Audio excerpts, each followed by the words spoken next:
वही इसको लेकर हम नेताओं की क्या कुछ प्रतिक्रिया आ रही है वो भी आपको सुनवाते हैं। नहीं होता है, पूरे सदन का होता है और इससे उसमें सदन की सहमति हो, ऐसे शर्तों के आधार पर कि किसी एक पर्टिकुलर व्यक्ति या पर्टिकुलर पक्ष का ही उपाध्यक्ष हो, वो लोकसभा की कोई परंपरा में नहीं बैठता। देखिए, सर्व सहमति से ये किसी पक्ष का ये चुनाव नहीं होता है। स्पीकर का जो पद है वो पूरे सदन के लिए होता है। ऐसे में आजादी के बाद मुझे तो नहीं याद कि इस तरीके के पद को लेकर चुनाव हो, पर जिस तरीके से विपक्ष की इस बार भूमिका रही है और शर्तों के साथ जिस तरीके से विपक्ष सामने आया है कि आप डिप्टी स्पीकर के पद पर सहमति कीजिए, जबकि हम सब लोग उसके लिए चर्चा के लिए तैयार थे, पर उसके बावजूद शर्त रखना, उस पर अड़ना और इस तरीके से अपनी भूमिका को निभाना मुझे नहीं लगता कि उचित है। बहरहाल जीत सुनिश्चित है अगर चुनाव ऐसा होता भी है उसमें से। जहां तक खड़गे जी का प्रश्न है, एक सीनियर लीडर हैं, मैं उनका सम्मान करता हूं। कल से लेकर आज तक उनसे 3 बार हमारी बात हुई से। जहां तक खड़गे जी का प्रश्न है, एक सीनियर लीडर हैं, मैं उनका सम्मान करता हूं। कल से लेकर आज तक उनसे 3 बार हमारी बात हुई। सभा का उपाध्यक्ष कौन होगा वो पहले तय करे, फिर अध्यक्ष के लिए समर्थन। जानकारी के लिए मेरे 2 सहयोगी ओमशील और नगेंद्र भाटी आप मेरे साथ लाइव जुड़ रहे हैं। तो जिस तरीके से लोकसभा का ये जो चुनाव है, इसको जो स्पीकर को लेकर जो तनातनी दिखाई पड़ रही है, सबसे पहले नगेंद्र जी मैं आपसे समझना चाहूंगी कि ये जो अब मामला गर्माता हुआ दिखाई पड़ रहा है इंडिया वर्सेस इंडिया को लेकर, लोकसभा के स्पीकर के पद को लेकर क्या लग रहा है? ये हालांकि पहली बार देश में हो रहा है कि हालांकि 72 साल के दौरान कई तीसरी बार मैं कहूंगी कि ये हो रहा है। ऐसे में अब क्या लग रहा है कि जिस तरीके से माहौल गर्माता हुआ दिखाई पड़ रहा है, कल इसको लेकर मतदान भी है, क्या कुछ जानकारी इसको लेकर?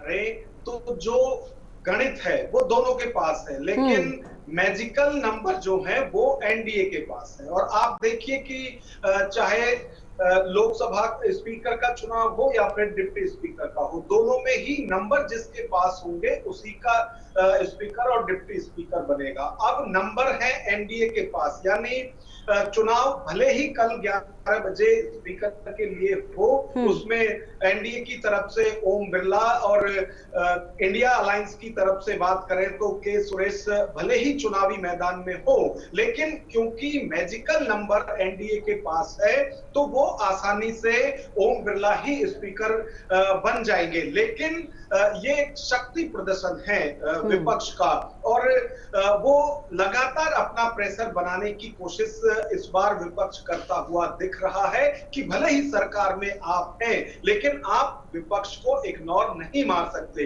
इसमें आप देखिए कि फर्स्ट डे से लगातार इंडिया अलायंस की तरफ से कहा गया है कि कोई दिक्कत नहीं है, आप लोकसभा अध्यक्ष का पद अपने पास रखिए, लेकिन उपसभापति विपक्ष को दीजिए, जैसी कि संसदीय परंपरा रही है। 2014 के चुनाव तक भी 2014 में एम थंबू दुरई जो हैं उनको डिप्टी स्पीकर बनाया गया था बीजेपी की तरफ से, जो कि विपक्ष के थे, एआईएडीएमके के थे, उनको बनाया गया था। उसके बाद 17वीं लोकसभा की यदि हम बात करें तो उसमें किसी को भी डिप्टी स्पीकर नहीं बनाया गया था। तो परंपराएं जो है लगातार वो टूटती हुई दिख रही हैं बीजेपी सरकार के दौरान। आप और जहां तक इन सब की बात करें कि जो डिप्टी स्पीकर है वो ज्यादातर विपक्ष का ही होता है, इसके लिए भी परंपराएं दोनों तरफ से भी तोड़ी गई हैं। देखिए, बीजेपी की तरफ से लगातार ये कहा जा रहा है कि दूसरे ही लोकसभा के अंदर पंडित नेहरू ने ही इस परंपरा को तोड़ दी थी। तो ये कोई नियम नहीं है, कोई कानून नहीं है, सिर्फ परंपरा थी। और अभी हम पीयूष गोयल को सुन रहे थे, उनकी तरफ से भी कहा गया है कि लोकसभा अध्यक्ष या उपाध्यक्ष ये किसी पार्टी के नहीं होते हैं, ये संसद के होते हैं। उनको संसद जो है अपने हिसाब से चलाने की छूट दी जाती है। तो अब आप देखिए कि ये एक प्रेशर पॉलिटिक्स इन दिनों चलती हुई दिख रही है। विपक्ष अपनी ताकत दिखाने की पूरी कोशिश इस दौरान करता हुआ दिखाई दे रहा है और स्पष्ट कर दिया गया था एनडीए अलायंस की तरफ से कि विपक्ष को आप उपसभापति दीजिए और सभापति आप किसी को भी बनाइए। और जब उपसभापति के लिए कोई अनाउंस नहीं किया गया है तो ऐसी स्थिति में अब लोकसभा अध्यक्ष पद के लिए कल 11 बजे चुनाव प्रक्रिया शुरू होगी, क्योंकि दोनों ही तरफ से नामांकन कर दिए गए। बिल्कुल, दोनों ही तरफ से जो है नामांकन दाखिल कर लिए गए। ओमशुल, जिस तरीके से हालांकि परंपरा बनती भी रही है और टूटती भी रही है, लेकिन जिस कॉन्फिडेंस के साथ अब विपक्ष जो गेंद फेंकती हुई दिखाई पड़ रही है लोकसभा स्पीकर पद के लिए, क्योंकि हालांकि अब तक सिर्फ डिप्टी स्पीकर पद की मांग हो रही थी, लेकिन जब उस पर बात नहीं बनी तो स्पीकर के लिए अपना कैंडिडेट छोड़ दिया। हालांकि अगर हम अंकगणित की बात करें तो एनडीए को साफ तौर पर समर्थन मिलता हुआ दिखाई पड़ रहा है। फिर किस तरह से कॉन्फिडेंस, कैसे वो स्पीकर अपना बना पाएगी विपक्ष? स्पीकर कर रहा है लता, वो आज़ाद भारत में इस बार पहली बार ऐसा होने वाला है कि लोकसभा स्पीकर के लिए चुनाव होने वाला है और डिप्टी स्पीकर हमेशा से वो सहमति से विपक्ष का ही रहा है। अगर लोकसभा स्पीकर अगर पक्ष की तरफ से रहता है तो डिप्टी लोकसभा स्पीकर वो विपक्ष की तरफ से रहा है। लेकिन अब इसमें सवाल ये है कि अगर नंबर्स साफ तौर पर एनडीए के पास हैं और विपक्ष के पास नंबर्स नहीं है, तो वो अगर के सुरेश को का नामांकन दाखिल करवाते हैं और करवाए हैं और उसके बाद कल 11 बजे से मतदान होने हैं लोकसभा में, तो क्या अब किस कॉन्फिडेंस के साथ विपक्ष लड़ना चाहता है? और क्या, क्योंकि देखिए राजनाथ सिंह का बयान सामने आया, उसमें उनका साफ तौर पर कहना था कि मैंने 3 बार कल से लेकर आज तक में मैं 3 बार बात किया, लेकिन कोई निष्कर्ष सामने निकल कर नहीं आया। वही विपक्ष का आरोप है कि हम लोगों ने डिप्टी स्पीकर पद की मांग की थी, उसके बाद राजनाथ सिंह द्वारा कहा गया था कि हम आपको वापस सूचित करेंगे, लेकिन ऐसा कुछ नहीं हुआ। और उसके बाद पहले प्रधानमंत्री ये कहा करते थे कि ठीक है डिप्टी स्पीकर पद आप ले सकते हैं, लेकिन अब डिप्टी स्पीकर पद नहीं दिया जा रहा है, उस पर कोई सहमति नहीं जताई जा रही है कि आपको मिलेगा या नहीं मिलेगा। इसी का नतीजा है कि के सुरेश को स्पीकर पद के लिए उतारा गया है। अब के सुरेश काफी वरिष्ठ नेता हैं, काफी वरिष्ठ सांसद हैं, तो उनको उतारा गया। अब देखने वाली बात यह होगी कि कल जो मतदान होता है उसमें क्या कुछ तस्वीरें निकलकर सामने आती है। एक सबसे महत्वपूर्ण सवाल यह है कि देखिए एनडीए जो कि सत्ता में है, सरकार में है, उसको अपना दायित्व ये निभाना है कि विपक्ष के साथ तालमेल कैसे बैठाया जाए, तालमेल बना के कैसे लोकसभा को चलाया जाए और लोकतांत्रिक रूप से कैसे चलाया जाए लोकसभा को। लेकिन अभी शुरुआत में ऐसा होता हुआ नहीं दिख रहा है और पहला मुकाबला 18वीं लोकसभा का अब हमें कल देखने को मिलेगा जब मतदान हो रहा होगा। बिल्कुल, हालांकि नगेंद्र कल मतदान होगा और सभी की निगाहें टिकी होंगी, क्योंकि इस बार जिस तरीके से चुनाव का समय दिलचस्प रहा, नतीजे बहुत ज्यादा दिलचस्प रहे और अब जिस तरीके से लोकसभा स्पीकर का चुनाव हो रहा है उससे ज्यादा और ज्यादा दिलचस्प पूरी कहानी को बना देता है। ऐसे में क्योंकि अब तक अगर हम पिछला इतिहास देखें नागेंद्र जी, तो साफ तौर पर देखा है कि विपक्ष के समर्थित जो चेहरे उन्हें डिप्टी स्पीकर का पद दिया गया है। अब ऐसी बात कहां अटक रही है कि बीजेपी भी इसमें समर्थन नहीं जता पा रही है। अब हाल ये हो चुका है कि आप सोचिए कि स्पीकर पद के लिए एकदम 2 पार्टियां आमने सामने हैं, पक्ष और विपक्ष।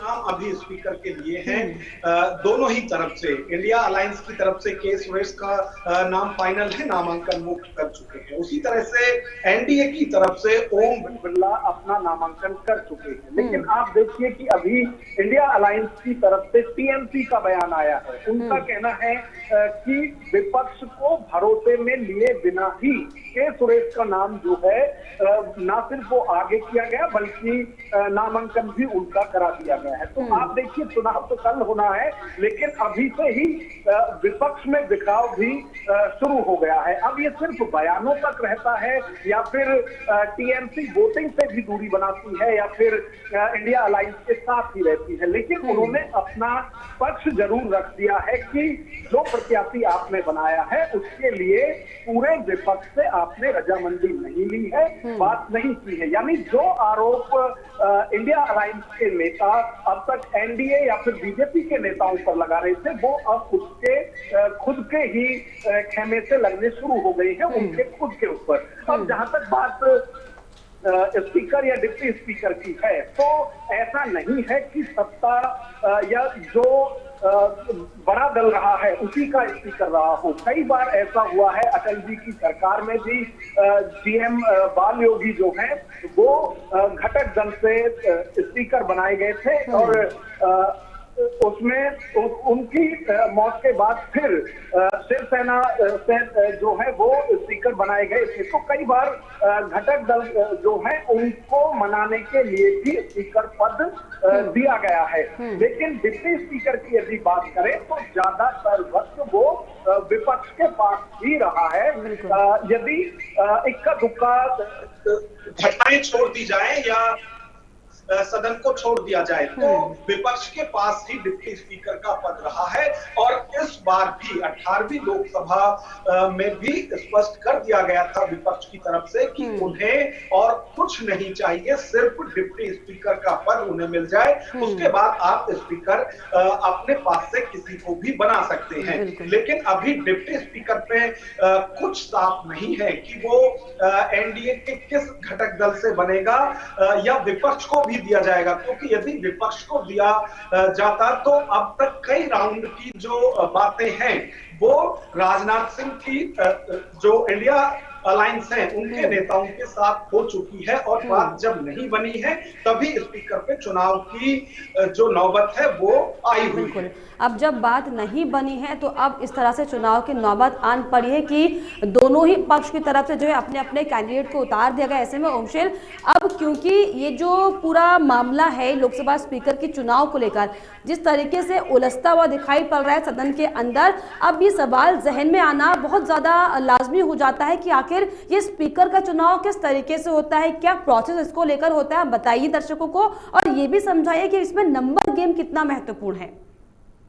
इसमें नंबर गेम का बहुत बड़ा भूमिका होता है क्योंकि जिसके पास नंबर है वही वोट उनके पक्ष में जाएगा। अगर ओम बिरला नामांकन दाखिल किए हैं तो एनडीए का साफ तौर पर यही रहेगा कि वो ओम बिरला को वोट दें और 292 सीट जो एनडीए के संयुक्त है वो 292 वोट उन्हें मिलेगा लोकसभा सीट को लेकर, तो लोकसभा स्पीकर को लेकर, तो तमाम सारी चीज़ें हैं। लेकिन अब देखिए डिप्टी लोकसभा स्पीकर को लेकर जहाँ पर बात पेच फंसी है, आपको याद होगा कि पहले भी हम लोगों ने जिक्र किया कि जो डिप्टी लोकसभा स्पीकर रहा है वो हमेशा से सहमति से कि अगर पक्ष के तरफ से लोकसभा स्पीकर रहा है तो डिप्टी स्पीकर विपक्ष का रहा है हमेशा से। लेकिन 2019 में ऐसा नहीं था। 2019 में ये जो पद था वो खाली था, डिप्टी स्पीकर के पद पर कोई नहीं था। लेकिन उस समय विपक्ष भी ये कहने के इसमें नहीं थी क्योंकि विपक्ष का जो आंकड़ा था, जो लोकसभा सीटें थी वो काफी कम थी कि वो एनडीए को या फिर सत्ता पक्ष को ये कह सके कि हमारा लोकसभा स्पीकर भी डिप्टी लोकसभा स्पीकर भी रखा जाए। लेकिन 2014 में ये था। तो अब देखने वाली बात ये होगी लता कि क्या अगर के सुरेश अगर वहां से नामांकन दाखिल किए हैं लोकसभा स्पीकर के लिए, ओम बिरला को बनना अब तय माना जा रहा है। लेकिन अब विपक्ष में ही एक तरीके की बयानबाजी तेज हो गई है कि टीएमसी के नेता का बयान आता है, टीएमसी का बयान आता है कि बिना सहमति से और किसी जो उनके अलाई पार्टनर है टीएमसी खुद के बारे में बता रही थी कि हमसे विचार विमर्श किए बिना के सुरेश का नाम आगे कर दिया गया। तो जब तक विपक्ष एकजुट नहीं होती है, जब तक कांग्रेस अपने घटक दलों को साथ लेकर नहीं चलती है, तब एकजुटता दिखाना काफी मुश्किल हो जाएगा। लेकिन इस बार का विपक्ष काफी मजबूत है और काफी चुनौती दे रहा है सत्ता को पहले दिन से 18वीं लोकसभा सत्र के। अब देखने वाली बात यह होगी कि आगे जिस तरीके से जब सदन की कार्यवाही शुरू होगी उसमें क्या क्या मुद्दे हावी रहने वाले हैं और लोकसभा स्पीकर का जो चयन होने वाला है उसमें कितनी मुश्किल आती है। चलिए, हालांकि देखने वाली बात होगी कि क्या कुछ कल मतदान के दौरान होता है, लेकिन इससे एक ही तस्वीर बिल्कुल साफ हो जाती है कि इस बार विपक्ष जो है कमजोर दिखने के मूड में नहीं दिखाई पड़ रहा। क्योंकि पिछले चुनाव की अगर हम बात करें, इस दौरान जो विपक्ष की तरफ से इस तरह की मांगों को सामने नहीं रखा गया था, लेकिन इस बार जिस तरीके से जिस मजबूती के साथ सरकार की आंख से आंख मिलाकर विपक्ष जो बात करते हुए दिखाई पड़ी, बताता है कि विपक्ष इस बार कितनी मजबूती के साथ जो सदन में सरकार के साथ मुद्दों को लेकर चर्चा करने वाला है। लेकिन फिलहाल बहुत शुक्रिया आप दोनों का। ओमशील बहुत शुक्रिया, नगेंद्र जी बहुत शुक्रिया इस पर तमाम जानकारी देने के लिए।